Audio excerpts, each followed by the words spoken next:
Well, the Khalijis, the Gulf Arabs, generally, are very patient and proud people, especially the Saudis. I mean, look, the Saudis, they put forward the Arab peace plan around 20 years ago, or a little over 20 years ago, I think. No one accepted it at that time, because at that time, uh, no one was allowed to put forth any plans but the U.S. No one was allowed to initiate anything back then. But 20 years later, Mohammed bin Salman teases normalization with Israel. Israel gets excited. The United States gets excited. They start talks.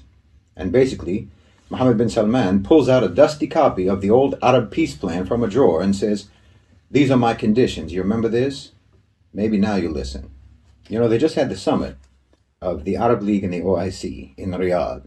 And at that summit, they articulated the unified Arab Muslim position, the position of Russia and China, and the position of the global South, which is that the cause of the conflict in Palestine is the ongoing occupation and the complete failure of Western governments to resolve the Palestinian issue. The complete failure of Western, American dominated negotiations and control over the so called peace process. And they demanded an end to the violence, not just a ceasefire, but a complete end to the violence.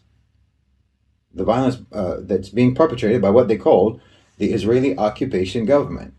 They called for an end to the occupation and the establishment of a Palestinian state. And they advocated for what I've been talking about, which is an international peace conference to take over mediation and negotiation of that peace process. And they essentially called for that peace process to adhere to the 20-year-old Arab peace plan that was put forward by Saudi Arabia all those years ago. I've been saying that this is the direction things are moving. U.S. isolation, weakening of Israel, unification of the Arab and Muslim world behind one plan, one position, and the alignment of the global South with that plan and that position. And yes, the recruitment of BlackRock and the OCGFC, or anyway, factions of the OCGFC, to that plan, recruiting them to support that plan. And that's what's happening. Because conditions have changed in 20 years. Circumstances have changed.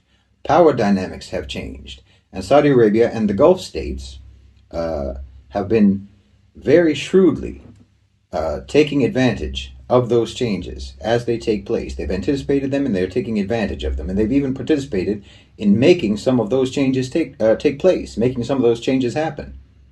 People who say, why didn't they do this sooner? Why didn't the Arabs do this sooner? Or why haven't they done more? All of that kind of talk. Like, wallahi, for me, that's like trying to explain physics to a toddler. I mean, why didn't you bench press 300 pounds before you were able to bench press 100 pounds? Why is it that you have to actually leave your house before you can be in the shop? If you were able to climb out of a well when that well was full of water, why weren't you able to climb out of the well when it was empty and you were at the bottom? I mean, if you don't understand basic realities, you really have no business opining about politics.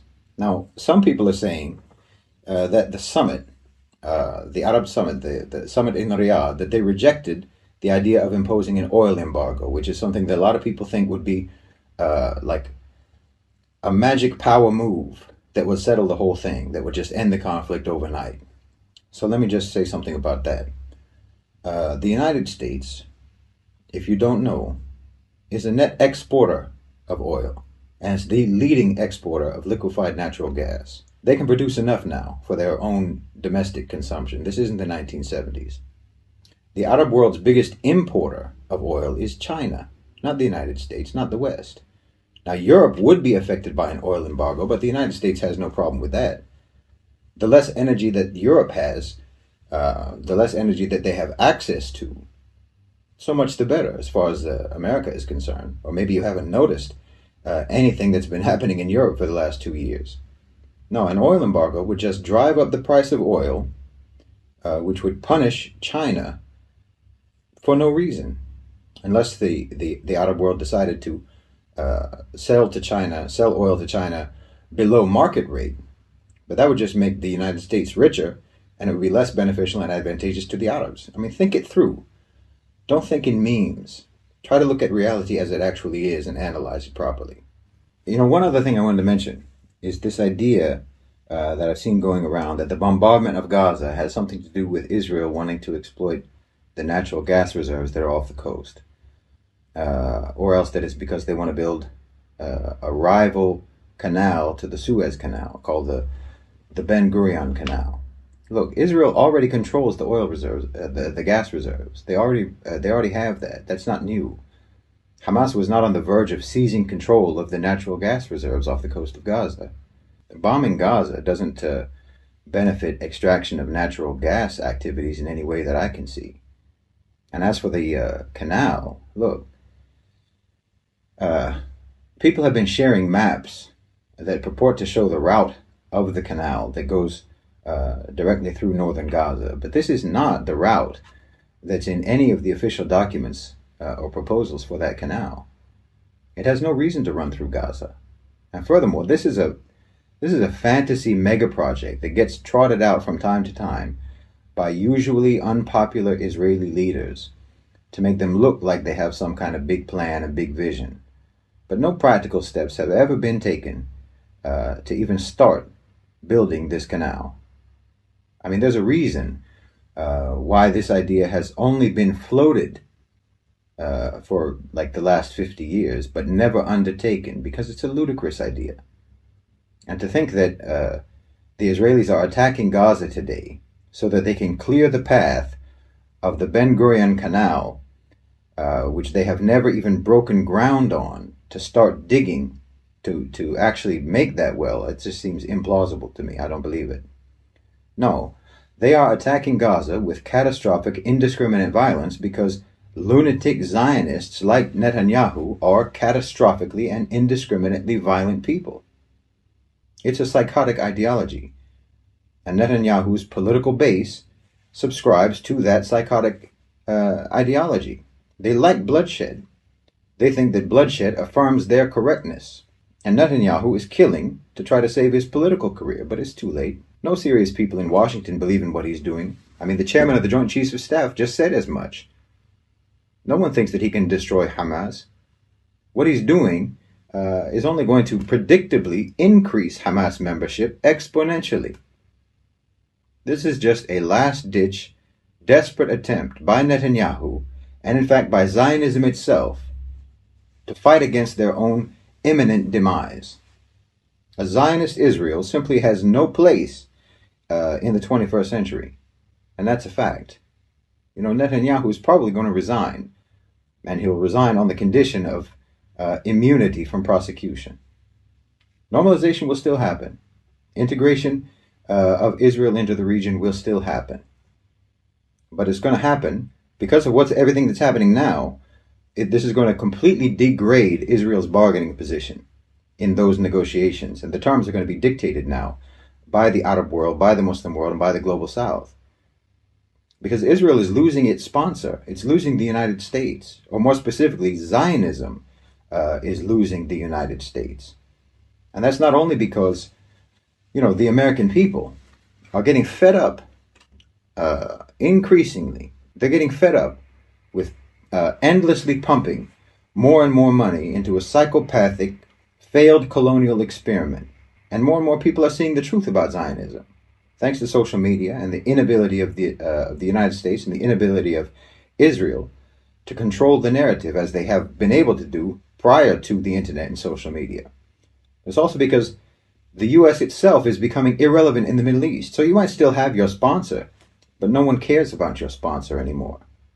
And as I've said, it's also because Zionism is finished, also because the owners and controllers of global financialized capital have plans. They have different plans for the Middle East. And they operate independently of the United States. And in fact, the United States has to follow their lead. Look, capital has no ideology. This is something people need to recognize. You need to wrap your head around that fact. The rich are only Zionist because being Zionist brings a return on their investment. And if it doesn't bring a return on their investment, well, they won't be Zionist anymore. And as far as Israeli citizens go, well, they were indoctrinated into Zionism, and they can just as easily be indoctrinated out of it. That's how school works. That's largely what school is for. Just flip the curriculum. Potentially, the next generation can actually be comprised of sane people. That's no tall order. You know, I saw a nurse who was who had been in Gaza, and she was being interviewed on CNN, no less. Suddenly we see Kamala Harris talking about Israel needing to clamp down on settler violence, extremist settler violence. Looks to me like the U.S. is trying to catch up. They've been operating on reflexes, learned reflexes until now. And their reflex is to whitewash Israeli war crimes. But on some level, they're starting to sense a sea change. The days of Zionism are coming to an end, inshallah. Alhamdulillah. Allah subhanahu wa ta'ala has shifted the dynamics in the world. He gives power to whomsoever He wills. And He makes each nation that had power a lesson. Any nation that had power and then loses it, He just makes them a lesson for the nations that follow them. So ultimately, the United States is just going to be a lesson for the world. Nothing more.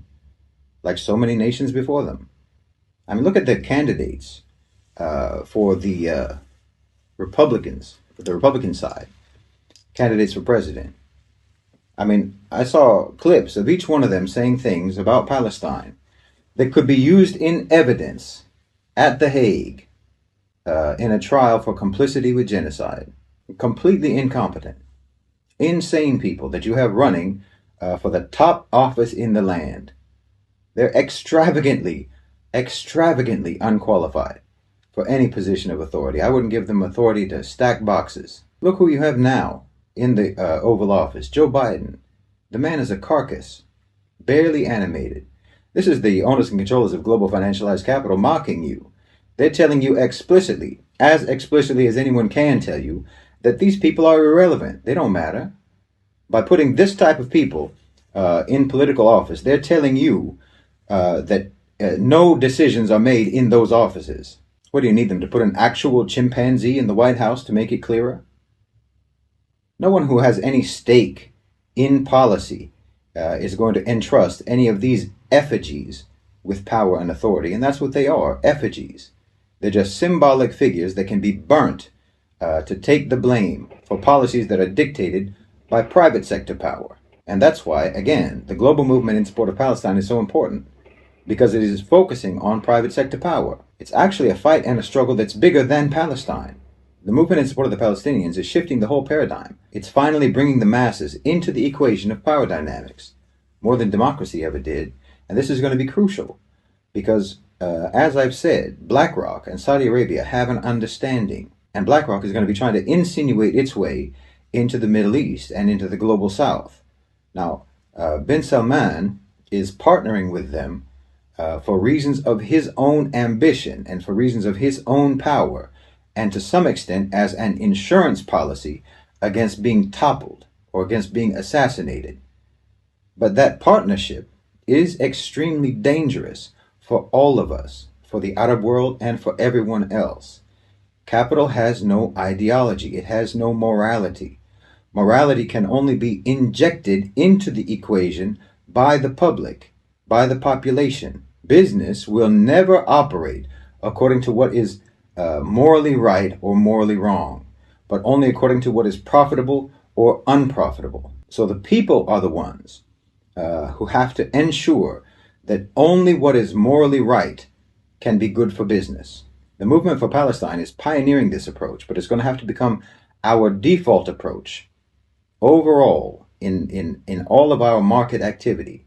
Otherwise, the pivot to the global south is just going to replicate the same way that things have been going all this time. But if the owners and controllers of global financialized capital understand that the new dynamics of the market are governed by the principle no justice, no profit, well, I think that then and only then can justice ever be possible, or even be possible at all, whether it's in Palestine or anywhere else.